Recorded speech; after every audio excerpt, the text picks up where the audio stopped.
आज मैं आपसे डिस्कस करूंगा कि जो हम स्टॉक्स को देखते हैं जिन्होंने बहुत ज़बरदस्त परफॉर्मेंस करी है यूएस कॉन्टेक्स्ट में। अगर हम इस चार्ट को देखें, चार्ली बेलेलो से लिया है चार्ट ये, तो जैसे पिछले 10 साल में S&P 500 289%, Meta 540%, Google 668%, Amazon 680%, Apple 907%, Netflix 932%, Microsoft 1030%, Tesla 3210% और एनवीडिया 29,260% की ग्रोथ इन स्टॉक्स में आई है। अब इसमें सुनने में सब बड़ा अच्छा लगता है कि एनवीडिया हम 10 साल पहले ले लेते और 29,000% की ग्रोथ हो जाती, या टेस्ला ले लेते 10 साल पहले तो 3200% की ग्रोथ हो जाती। लेकिन ये जर्नी इतनी ईजी नहीं होती है, क्योंकि इन्हीं स्टॉक्स का जब आप लेफ्ट साइड में देखेंगे तो ये इनके जो बीच बीच में ड्रॉप्स आए हैं, ये उन ड्रॉप्स की स्टेटिस्टिक है। 77% बीच में गिर गया था, 76% नेटफ्लिक्स गिर गया था, 74% टेस्ला गिर गया था, 66% एनवीडिया गिर गया था। तो क्या आप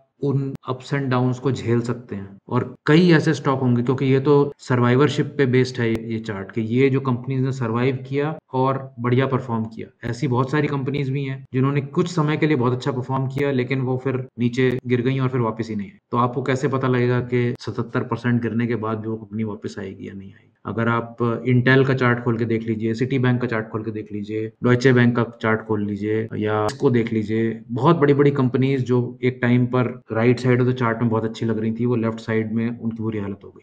तो अगर हम कुछ ऐसे चार्ट्स और देखें, जैसे अगर हम इस चार्ट को देखें कि टेस्ला का चार्ट है, अब टेस्ला का ये 15 साल का चार्ट है और लॉग चार्ट है, तो इसमें अगर आप देखेंगे तो सिर्फ दो बार ही 2013-14 में और 19-20 से 21 तक मेजर गेन्स इन्हीं 2-3-4 साल में आए हैं 15 साल में से। तो सिर्फ 20% ऑफ द टाइम में मोस्ट ऑफ द गेन हो गया है, बाकी टाइम तो फ्लैट है। यहाँ पे फ्लैट था, यहाँ भी फ्लैट है, यहाँ पर भी गेन नहीं है पिछले 4 साल से। तो अगर आप इस दौरान पार्टिसिपेट कर लेते हैं किसी तरह से भी, और कुछ पार्ट इस ट्रेंड का आप एब्जॉर्ब कर लेते हैं, तो बाकी टाइम के लिए आपकी जो एक पेन है वो खत्म हो जाएगा, अपॉर्चुनिटी आपकी कैपिटल की बनी रहेगी, क्योंकि आप और जगहों पे इन्वेस्ट कर पाएंगे उस समय। तो ये बहुत जरूरी है कि आपकी जो भी स्ट्रेटेजी हो उसमें आप इस दौरान में इन्वेस्ट करिए, और इन दौरानों में फंसे मत रहिए। 5-5-6 सालों के लिए यहाँ इन्वेस्ट करिए, यहाँ फंसे मत रहिए। एग्जैक्ट यहाँ पहुंचते ही आप निकल जाएंगे और यहाँ बॉटम पे आप पकड़ लेंगे, ऐसा तो कभी भी नहीं होगा। लेकिन आपको ये देखना है कि जो मेजर जो पार्ट ऑफ द राइज है, इसका कुछ पार्ट भी अगर आपने दोनों तरफ ले लिया तो significant part of the rise आपको मिल सकती है बिना ड्रॉ डाउन पेन के।